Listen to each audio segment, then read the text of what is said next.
Jaya Radha Madhava Kunja Bihari.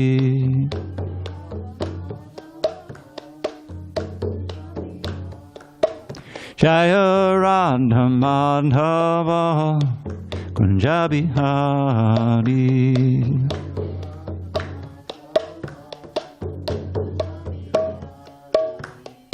Gopi Jana Vallabha Girivardhari.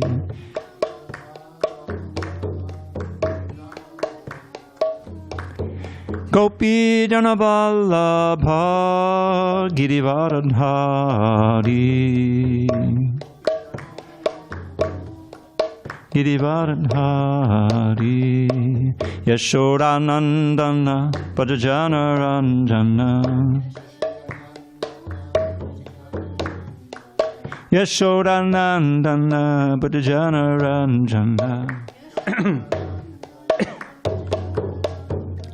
Yamuna Tiravanachari. Yamuna Tiravanachari.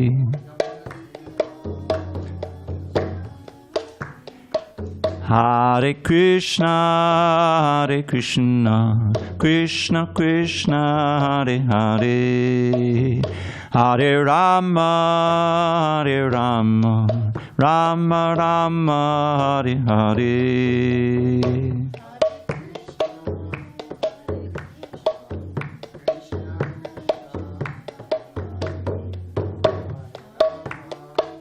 Hare Rama, Rama Rama, Hare Hare. Hare Krishna, Hare Krishna, Krishna Krishna, Hare Hare, Hare Rama, Hare Rama, Rama Rama, Hare Hare.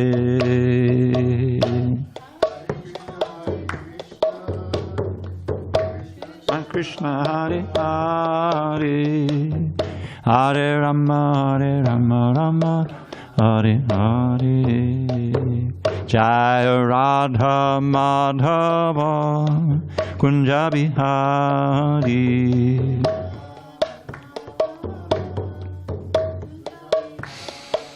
Jaya Radha Madhava Kunja Bihari.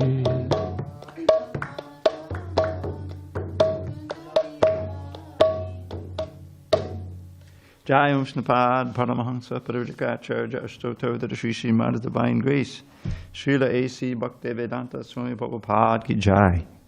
ISKCON BBT Founder Acharya Srila Prabhupada Ki Jai. Jai Vishnupad Paramahansa Parivajikacharya Ashtottara Shri Srimad His Divine Grace Srila Bhakti Siddhanta Saraswati Thakur Ki Jai. Ananta Koti Vaishnavina Ki Jai. Namacharya Srila Haridas Thakur Ki Jai. Srimad Bhagavad Gita Ki Jai. Samaveda Bhaktivinoda Ki Jai. All glories to the assembled devotees. All glories to the assembled devotees. All glories to the assembled devotees. All glory to Shri Guru and Gauranga. I will. Okay, now if I remember where we are, 4th chapter. Oh, Krishna. 40. Is it 40? Yes. Yes, Prabhu. You're right. Thank you. Okay. Om Namo Bhagavate Vasudevaya. Om Namo Bhagavate Vasudevaya. Om Namo Bhagavate Vasudevaya.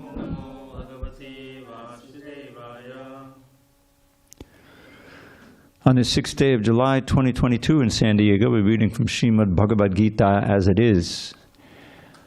Translation commentary by His Divine Grace A.C. Bhaktivedanta Swami Prabhupada. And we are in chapter 4, Transcendental Knowledge, text 40, at the bottom of page 225, unless you have that one book that has different numbers. Agyash Chashadadhanash Cha Sanshayatma Vinashyati Nayam Loko Asti Naparo Nasukham Sanshayatmana Agyascha Shraddhanascha Sanshayatma Vinashyati Nayam Lokosti Naparo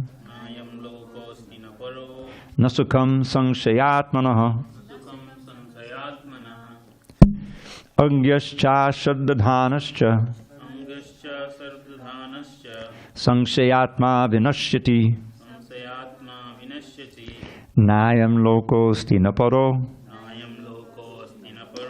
Nasukham Sanshayatmana Agyascha Shraddhanascha Sanshayatma Vinashyati Nayam Lokosti Naparo Nasukham Sanshayatmana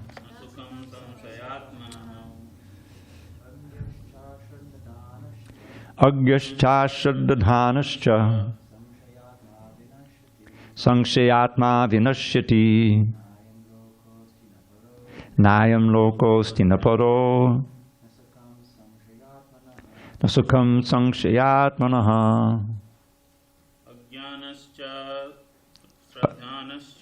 Agyascha Shraddhanascha Sanshayatma Vinashyati Nayam Lokosti Naparo Nasukham Sanmayatmana. Ladies. Agyascha Shraddhanascha Sanshayatma Vinashyati Layam Lokosti Naparo Nasukham Sanshayatmana. Anyone on Zoom? Agnascha Shraddhanascha Agyascha Shraddhanascha Samshayatma Vinashati Sanshayatma Vinashyati Nayam Loko Istina Paro Nayam Lokosti Naparo Nasukham Samshayatmana Nasukham Sanshayatmana. What are the words? Agyaha, a fool who has no knowledge in standard scriptures. Cha, and Ashraddhanaha, without faith in revealed scriptures. Cha also. Sanshaya, of doubts. Atma, a person. Vinashyati, falls back. None, never, ayam, in this lokaha world. Asti, there is. Na, nor paraha, in the next life. Na, not. Sukham, happiness. Sanshaya, doubtful. Atmanaha, of the person. But ignorant and faithless persons who doubt the revealed scriptures do not attain God consciousness. They fall down. For the doubting soul, there is happiness neither in this world nor in the next. Purport. Out of many standard and authoritative revealed scriptures, the Bhagavad Gita is the best. Persons who are almost like animals have no faith in or knowledge of the standard revealed scriptures. And some, even though they have knowledge of or can cite passages from the revealed scriptures, have actually no faith in these words. And even though others may have faith in scriptures like the Bhagavad Gita, they do not believe in or worship the personality of Godhead, Sri Krishna. Such persons cannot have any standing in Krishna consciousness. They fall down.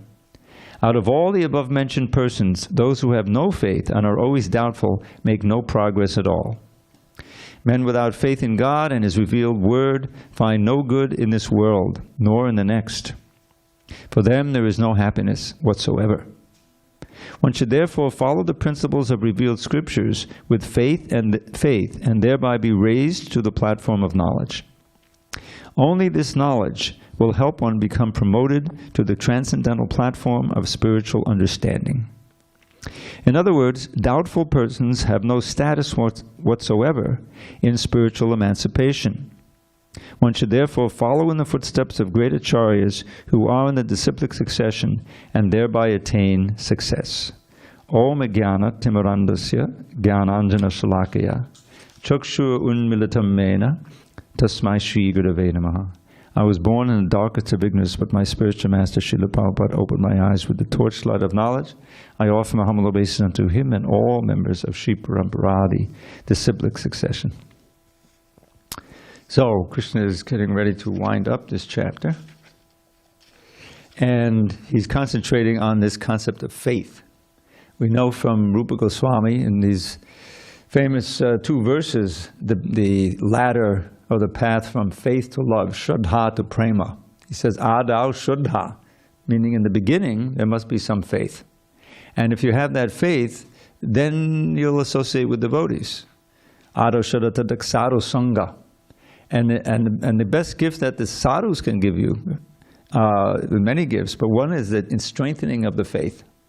Because here you see persons who are actually following this process, who have faith, and you're attracted to that the lifestyle, what they have, the joy, the peace, whatever it may be, whatever you can perceive.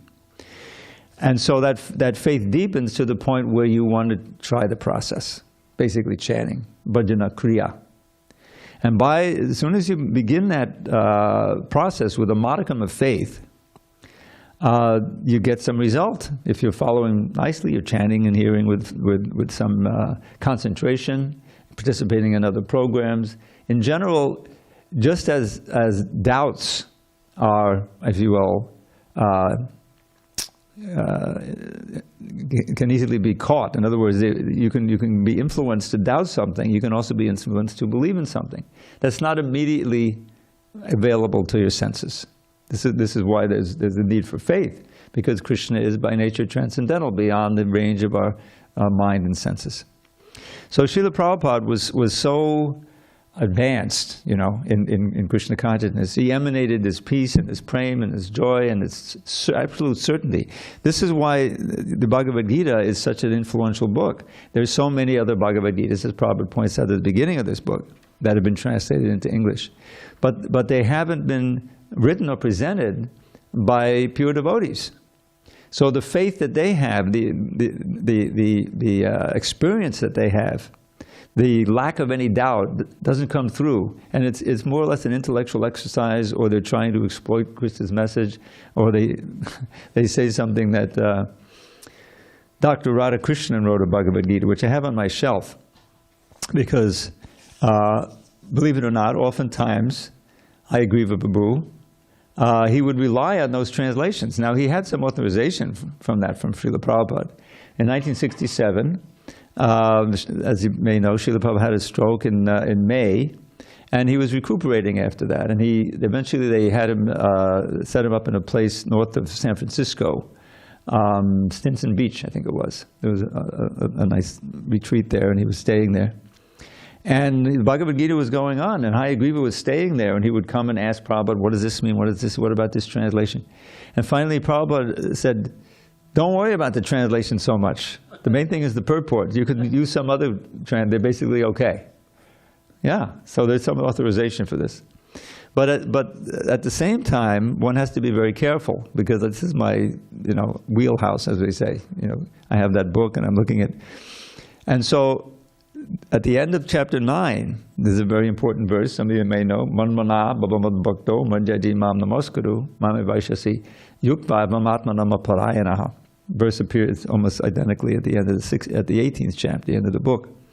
And here Krishna is saying, just think of me, become my devotee, offer your homage to me and worship me, and in this way you'll be thoroughly linked to me and you'll come to me, right, at the end of life. Now in that purport, Prabhupada, he's following the acharyas, he's saying this is the essential teaching of Bhagavad Gita. This is the most confidential. Krishna described the whole chapter is called most confidential knowledge. And this is the essence of the whole thing. But this Dr. Radhakrishnan, he said, it's not actually to the person Krishna we have to surrender, but the unborn eternal that's within Krishna. And this is like a huge offense to see Krishna as different from his body, different from his name, different from... We are different from our bodies. That's the first lesson. But Krishna isn't. He's pure spirit.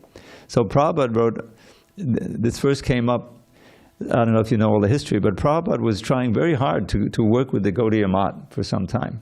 You know, that was the established institution of a spiritual master, and it was throughout India. So when he took Vanaprastha, I think it was, he was actually staying at one of his godbrother's temples, and Mats means there's also an ashram there, and he was taking care of the brahmacharis. He was like, you know, guiding them, make sure. So they would come, and when they came back from their Sankirtan, they would report to Prabhupada. So they told him that they had heard this Radhakrishnan, Dr. speaking this, you know. And Prabhupada was just really upset about that, because this is a very influential man. You know, he had a position in India, I think was the president for a while, known to be a learned scholar, and his influence could be very great. And he's propagating this idea that it's not, that the ultimate reality is not a person, the person Krishna, but the impersonal. In other words, it's impersonalism or Mayavad, basically. So Prabhupada was writing, I think it may have been in this book that was eventually published called Renunciation Through Wisdom. Now this book is really geared toward India. Prabhupada didn't write it in English, he wrote it in Bengali. It's a series of lectures or essays he wrote for the one of his spiritual master's periodicals, and they were printed in Bengali. And Bhakti Churu Swami, he proposed to Prabhupada that he collect those essays, translate them, and present them as a book, and Prabhupada was very eager to have that done. So that was eventually done. I worked on the final editing in English. And I remember reading that, and Prabhupada has page after page after page, you know, refuting this idea from this Dr. Radhakrishnan. So this is the danger of receiving the knowledge or receiving a book like Bhagavad Gita from someone who is not a devotee. And that's why Prabhupada points out at the beginning of the book, I think in the preface, that there's so many translations, but till now, there have been no devotees made from all these translations.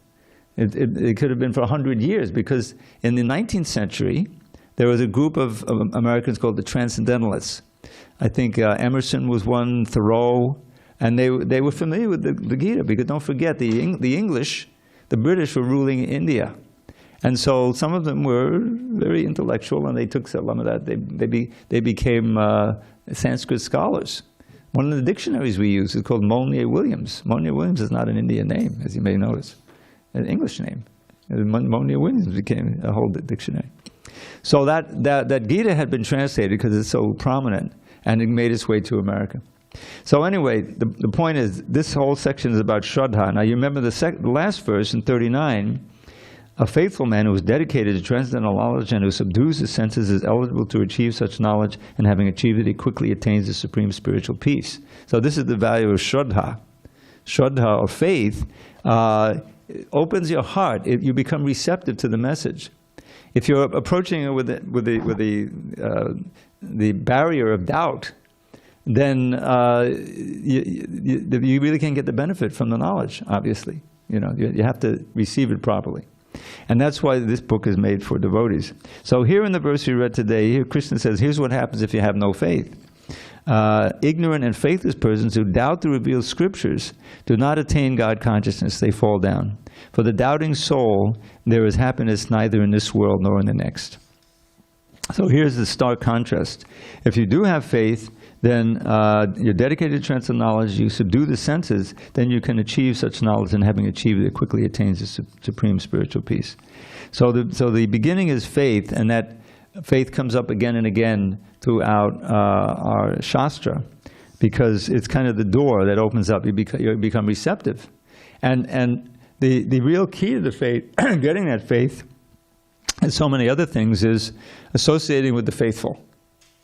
Associating with the faithful. When you are hearing the philosophy from someone who has some experience, he's got some result, he or she has been studying, and are themselves faithful, then you can pick up on that, and you can say, yes, this is something I really want to try. I want to find out more.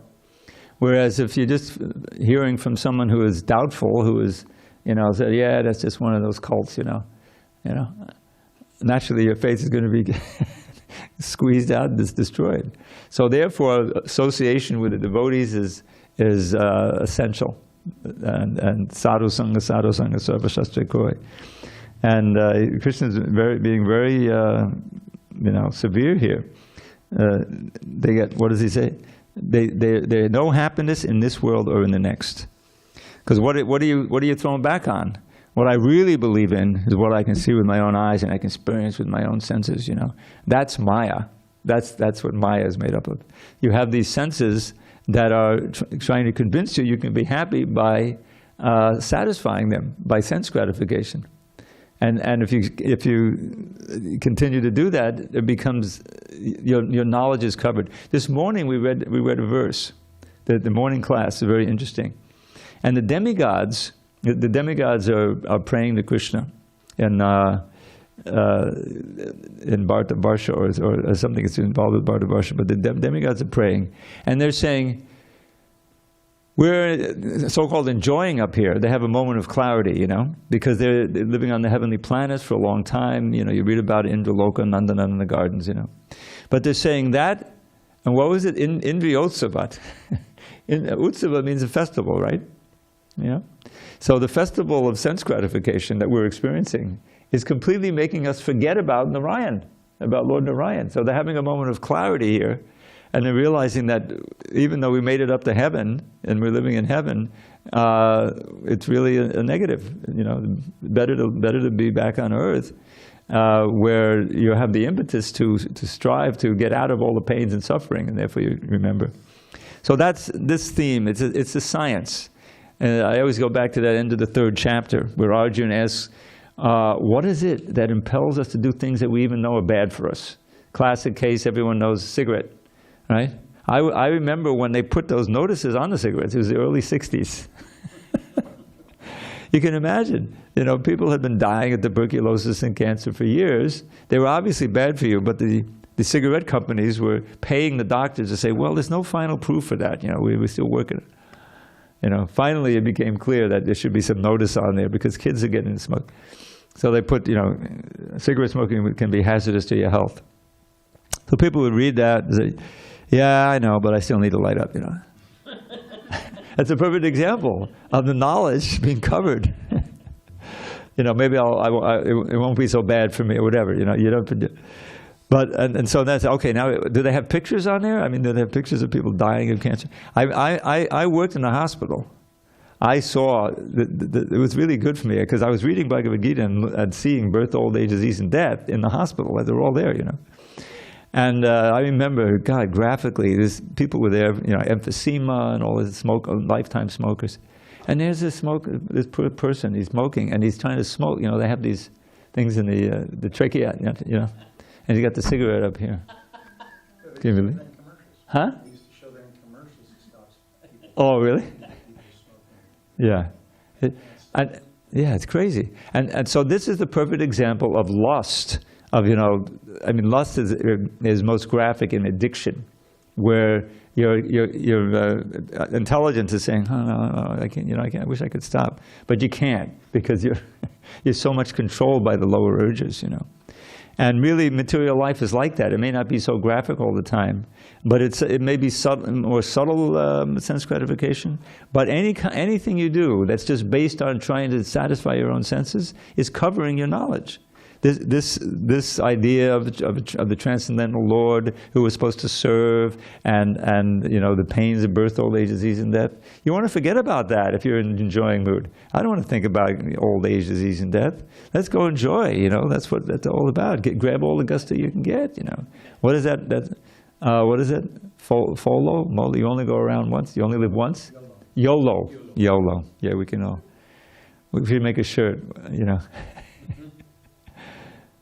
What can it be? Yodolo.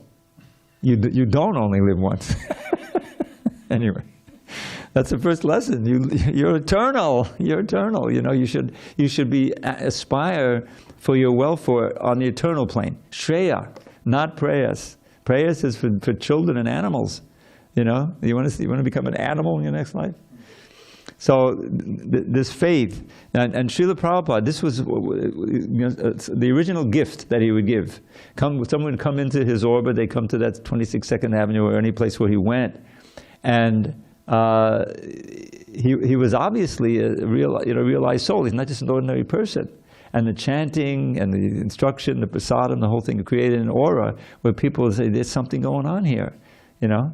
And then the philosophy, which is speaking that is beyond your ability to know right away, is that on the basis of the experience people had by just chanting for an hour, Hare Krishna, and taking prasadam, then they say, well, this may be, real. This is let me investigate this.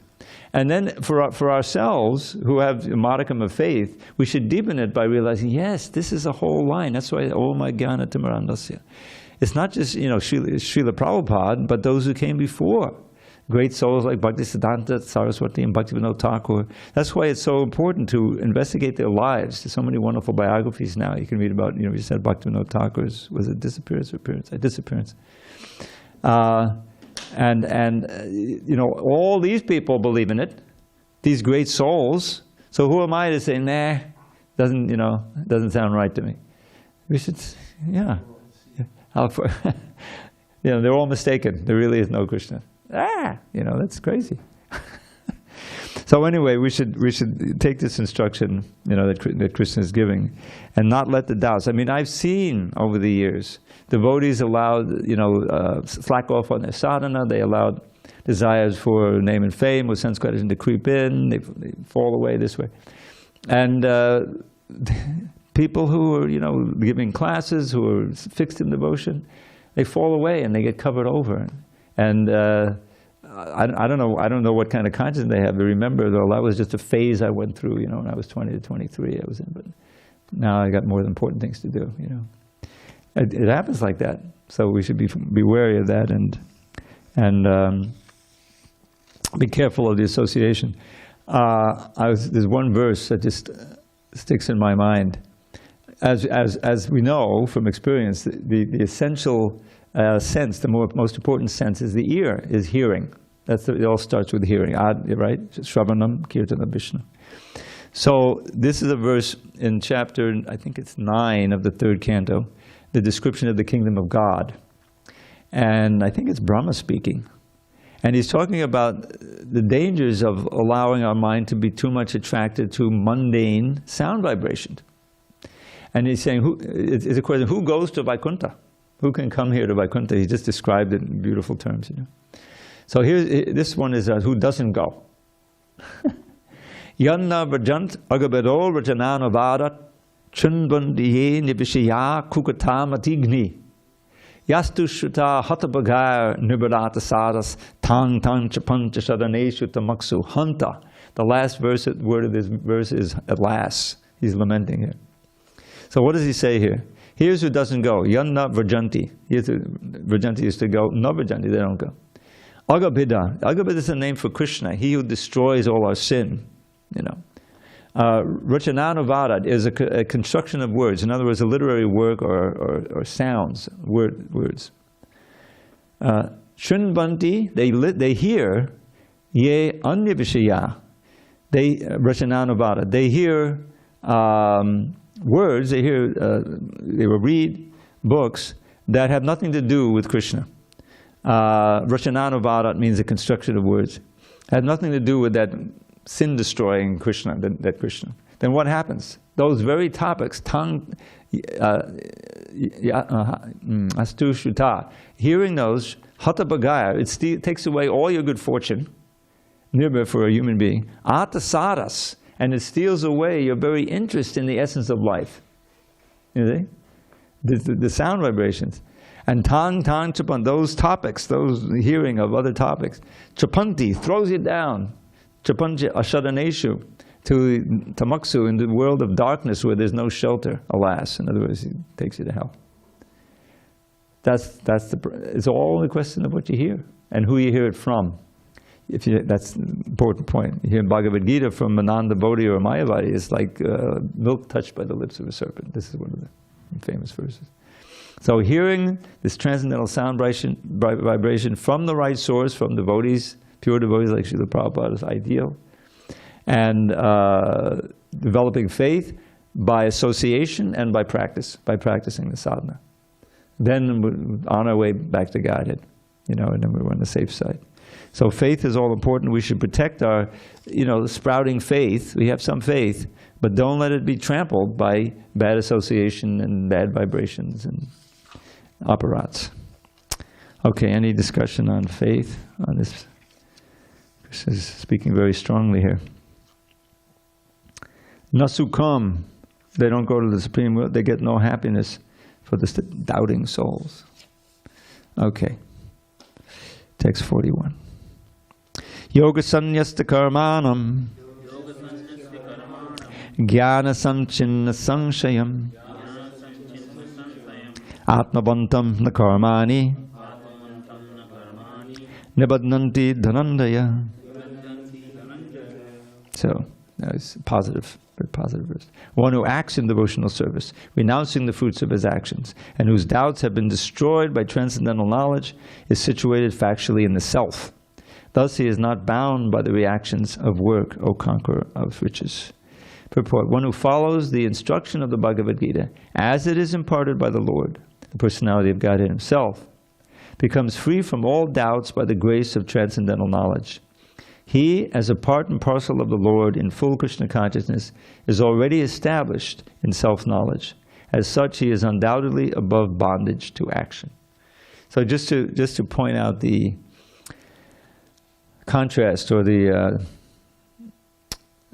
difference between Gyan and Vigyan.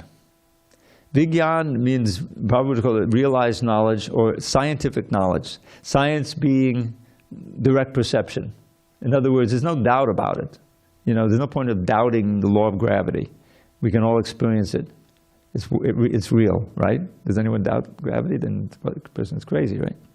So, if one practices devotional service, gradually have more and more genuine spiritual experiences.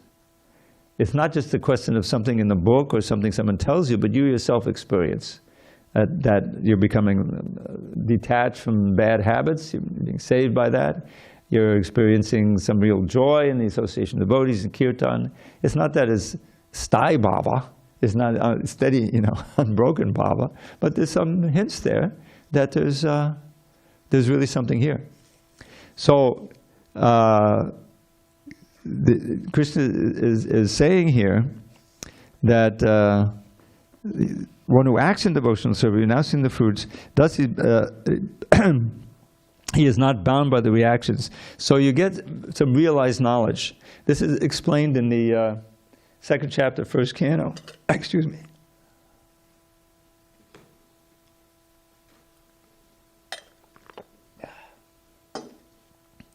So happy to have my voice back a little bit that I think I'm overdoing it a little bit. Maybe I should have a cola break. All right, I'll get those later. So, Krishna talks at the beginning of the Bhagavatam, second chapter, first canto. The sages have asked, what is that dharma by which the soul can be fully satisfied? And the immediate answer is, that dharma which engenders devotion to Krishna. Sabai pung samparodam yato bhakti hokshaje ahaitukya pratiyataya masupasiditi. But that action, that devotion has to be unmotivated and uninterrupted to fully satisfy the self. This is the idea. So then he goes through and he's describing the value of that. If you practice devotion to Vasudeva, you'll get detachment, and he comes to the point of instructing the sages. Well, here's the essence of the thing. Tasmad ekena manasad bhagavan sattvatambati shrotavya kirtitavyasya dhyayas pujas nityada. Here's like a summary of the process of bhakti. He speaks in terms of varnashram. This is the essence of varnashram.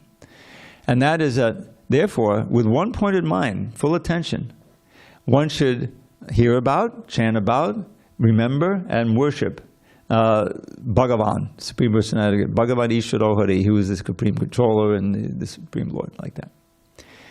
And what happens if you do that? Then you get remembrance. Your remembrance of the Lord increases. You get the sword of remembrance. It's called the Anudyasina. And equipped with that sword, You're cutting all the doubts, you're cutting all your attachments, and you're becoming purified. Yukta karma granti nabandhanam. You cut the knots of karma. That's what he's speaking about here. Chindani kovidasi koya kurna katadadam. Who would not be attracted to topics of the Lord by which one can get this sort of remembrance? Well, there's only about 10 of us here. There's a lot of people not so attracted. Of course, there's some more on the line. But I mean, basically, there's millions of people out there who are not spending their valuable evenings studying Bhagavad Gita. They're hearing and doing something else. So it's rare. So we should be one of those rare ones. So how to get that attraction for the talks of Krishna, so that one can develop remembrance and get the sort of remembrance and proceed. So this is a key verse. Shushusho Shradhanasa. Here's that word Shraddha again. Shushusho Vasudeva Katar Syan Mahatsevaya Vipra Punyatirthan Shevana. It comes about by service to the great souls. Believe me, we should all remember, we should be aware that if we sit here nicely and study Prabhupada's Bhagavad Gita and hear his purpose, we are serving Srila Prabhupada. This is the service he wants the most, is to hear attentively from him, take the knowledge inside and apply it. So we're trying to do that. So that attentive hearing and service, Shushusho means hearing, submissive oral reception, hearing the Shastra and putting the tenets of the Shastra into use in our life. This is a Shushusho. Right at the beginning of Bhagavatam, this is explained. If you hear Bhagavatam this way, the Lord will manifest in your heart, your life will be perfect. That's it right there at the beginning. Second verse of the whole Bhagavatam. So that word comes up again here. So now we're developing our attraction to hear. And these last 5 verses have to do with this Gyan and Vigyan. Because Vigyan is what he's talking about here.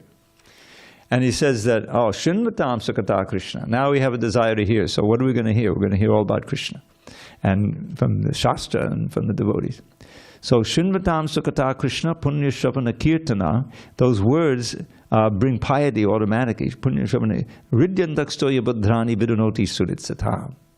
The Lord in the heart, Krishna, Shinvatam Sukata Krishna, he understands that this person is hearing my katha. Sukata Krishna, he's the subject of the sentence here. And what is the character of that katha? It brings all piety and purity like that. Vidyantak, situated in the heart, Vidanoti Abhadrani, he cleanses away the unwanted things in the heart. Lust, anger, greed, illusion, doubts, all these things that we've been harboring for millions of births. We're getting purified. Cheto Darpana Marjanam. Vidanoti Suritsatam. Why does he do this? Because he's the ever well-wisher of every living entity. He's our best friend. You know, we forgot him, but he never forgets us. Suritsatam. And then what happens? As you get purer and purer, then this verse I chant before every Bhagavatam class, Nashta Prayeshu Abhadreshu Nityam Bhagavata Sevya. By serving the 2 Bhagavats, the devotee Bhagavat by hearing, and the Bhagavatam, that's also Bhagavat. Serving them nicely in this way. Almost all, not all, but there's a certain point, Nashta Prayeshu, where these Abhadras are probably like 70%, 75% destroyed. Bhagavat Yuttamashlak Bhakti Bhakti Naishtaki, one becomes fixed in devotion. And then you have firm faith, again back to faith, Nishta. What is that faith? Shraddha Shabde Vishwas Kohe Sudhida Nishtoy Krishna Bhakti Kole Sarva Karma Kitahoy. To come to the point where you're absolutely convinced, and no one can make you doubt it, that Krishna is God, I'm his eternal servant. This bhakti, as taught by Rupa Goswami and his followers, Lord Chaitanya's followers, is the way. And if I simply follow that, all of my aspirations will be fulfilled. I'm not going to be deviated. This is firm faith. You can't be shaken by this stuff. So then what happens? So then he says, Tadarajastama Bhava, the lower modes of nature are no longer affect you, therefore you're not affected by kama and loba, etc. Astitam sattve prasidati, you become more and more joyful naturally, to your natural state. And then he says, Evam prasanna manaso, thus with very joyful mind, Bhagavad Bhakti Yoga, by practicing Bhagavad Bhakti. Bhagavad Tattva Vijnanam, here comes the Vijnana. That which you know about, I know I'm a soul, I know Krishna is God, I believe that, but I haven't really experienced it directly. You get more and more direct experience of that. And then the last verse describes you see God. All your doubts are destroyed, and what is it? Vidyate vidyate grantis. The attachments, material attachments, are cut asunder. Doubts are destroyed, and all your karmas are eradicated. And drishta evatmanishvare. You see the Ishwar in your mind and in the heart before you, and you see yourself also, your original Swarup. This is all from the purification from hearing with faith. So that's what Krishna is talking about here, is that this Vigyan is realized knowledge becomes more and more prominent. And therefore we should have faith in the previous acharyas and the words of the Shastra, and try our best to hear them regularly and follow the instructions. And our faith will deepen and deepen until we get more and more spiritual experience, and hopefully go back to God even in this lifetime. We should aspire for that. Any further discussion? Please. Where is that? You got it. Haribol. Uh-oh. There you go. But don't put it down where you sit. Yeah, you can put it on your lap. You mentioned that only we're here and we're hearing Krishna's word by reading the Gita. But I think that if anyone does have the desire or the heart to see Krishna, he'll be very close to them, whether at the bar, gym, road, and street. That's why we shouldn't be too shy to discuss these topics whenever we cross these people, but not in a preachy way, but in a conversational way. And that way, even if they're not here at the temple or discussing the book, that voice, that vibration is still in them, and it sparks that thing that rises for them. But you have to be careful, because they have the principle of casting pearls before swine. If you have somebody who's too offensive, then that becomes an offense. So books we can present to anybody, but if they're really inimical, then you don't listen to that. But yeah, I mean, everyone has an opportunity to, and we as the merciful devotees, because Krishna says at the end, no one should hear the Bhagavad Gita who's not austere, who's not all this. But in the purport, Prabhupada says, but the devotees are sometimes even more merciful than the Lord. He said like that. They're approaching anyone. And that's why we're sitting here. Prabhupada, he didn't, sit in India and just, approach Brahmins. He came to America, and then you can count it on people of the lowest nature. But they had an advantage, because in India everyone figured they knew Krishna already. But I know Krishna, but in India, in America, no one knew anything. So it was a better audience, because they were more receptive. They became used to the story, and here it was fresh in their minds. What is that? They became used to the story in India, and it became irrelevant to them rather than an actual the old experience. familiarity breeds contempt thing, And that, you have a certain, as you say, you have an impression in your mind, and you've come to that conclusion, I know Krishna. My grandmother used to tell me those stories, when I was growing up. I know all about Krishna. No, you don't. You are Krishna's. That's the thing, But anyway, and so Prabhupada, as Bhadin Ramaji mentioned wonderfully, he wrote this nice essay called The Power of a Vaishnava's Tears, which became his Vyasa Puja offering. How Prabhupada, his strategy was to turn Americans and Westerners toward Krishna, and then take them back to India, and the dancing white elephants, and it actually worked. You should read this incredible description of Prabhupada when they went to Surat, which is a city in Gujarat, and there's many, practically everyone's a devotee there. Vallabha's line, which is close to Gaudiya line. And the devotees went there, maybe 20 of them, they had these parties. And they had a different Harinam in a different part of the city every day. And they would announce it in the newspapers where they're going to be. People came out by the thousands. They piled on the garlands on the devotees. And they were staying in a very opulent place. A devotee was taking care of them. They would get sick, and everything. And everything was taken. It was just the most amazing reception. Because the people, they appreciated. Oh, here's these people from the West, and they're so serious about our religion, and so they were all inspired to honor them. And it was, and meanwhile these pandals going on, probably thousands of people coming. So because he had the Westerners with him, the dancing white elephants. Where can we read that? Huh? Where can we find I'll tell you that this description of it is in the biography of Yamuna Devi, which is a wonderful book, 2 big volumes. You can get it on Kindle. But there's some also video of it, which I discovered. She mentioned it in the book, and I did. What do? You go on YouTube. It said, Surat Hare Krishna, and there it was, about 15 minutes of film of the devotees in Surat. I'll give you the link. I'll tell you where it is. Yeah, it's amazing. Thank you, Yep. Raj. I also have one more comment. Unless you have more of a class, I'll do it after. Okay. All right, we have a little time. Which one did I end on? I read 40, right? 42. Oh, we're on 42. Or did I read 42? 42, Prabhu. I'm sorry? 41 is you read already. 42. 42. Tasmada jnana sambhutam vritstam jnana sinatmanaha chitvainam sankshayam yogam atistotishta bharata. Therefore, the doubts which have arisen in your heart out of ignorance should be slashed by the weapon of knowledge. Armed with yoga, O Bharata, stand and fight. Purport: the yoga system instructed in this chapter is called Sanatan Yoga, or eternal activities performed by the living entity.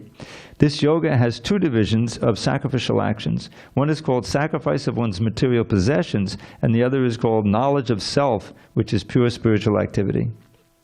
If sacrifice of one's material possessions is not dovetailed for spiritual realization, then such sacrifice becomes material. But one who performs such sacrifices with a spiritual objective or in devotional service makes a perfect sacrifice. When we come to spiritual activities, we find that these are also divided into 2, namely understanding of one's own self or one's constitutional position, and the truth regarding the Supreme Personality of Godhead. One who follows the path of the Bhagavad Gita as it is, can very easily understand these 2 important divisions of spiritual knowledge. For him, there is no difficulty in obtaining perfect knowledge of the self as part and parcel of the Lord.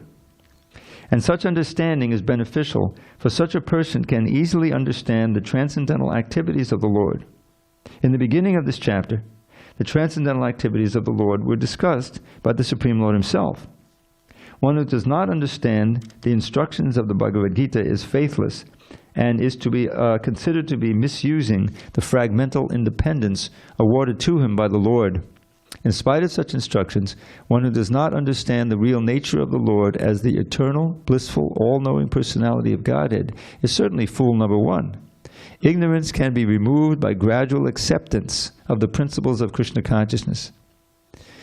Krishna consciousness is awakened by different types of sacrifices to the demigods, sacrifice to Brahman, sacrifice in celibacy, in household life, in controlling the senses, in practicing mystic yoga, in penance, in foregoing material possessions, in studying the Vedas, and in partaking of the social institution called Varnashram Dharma.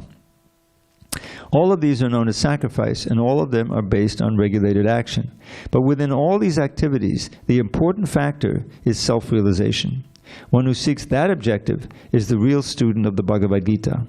But one who doubts the authority of Krishna falls back. One is therefore advised to study the Bhagavad Gita or any other scripture under a bona fide spiritual master with service and surrender. A bona fide spiritual master is in the disciplic succession from time eternal, and he does not deviate at all from the instructions of the Supreme Lord as they were imparted millions of years ago to the Sun God, from whom the instructions of the Bhagavad Gita have come down to the earthly kingdom. One should therefore follow the path of the Bhagavad Gita as it is expressed in the Gita itself, and beware of self-interested people after personal aggrandizement who deviate others from the actual path. The Lord is definitely the Supreme Person, and His activities are transcendental. One who understands this is a liberated person from the very beginning of his study of the Bhagavad Gita. Thus end the Bhaktivedanta purports to the 4th chapter of the Srimad Bhagavad Gita in the matter of transcendental knowledge. So there's a few minutes left, and there's so much to learn from this particular chapter. You remember the first part. Krishna, interestingly enough, begins with the statement of this yoga I always wondered about that. Imami vastate yogam proktavanaham abhyam. I spoke this yoga to the sun god, Vivasvan. Vivasvan instructed it to Manu, and father of mankind. Manu in turn instructed to Ikshvaka. But then you wonder, so what is that yoga? I mean, it seems to be referring to the end of the previous chapter. So what's the end of the chapter?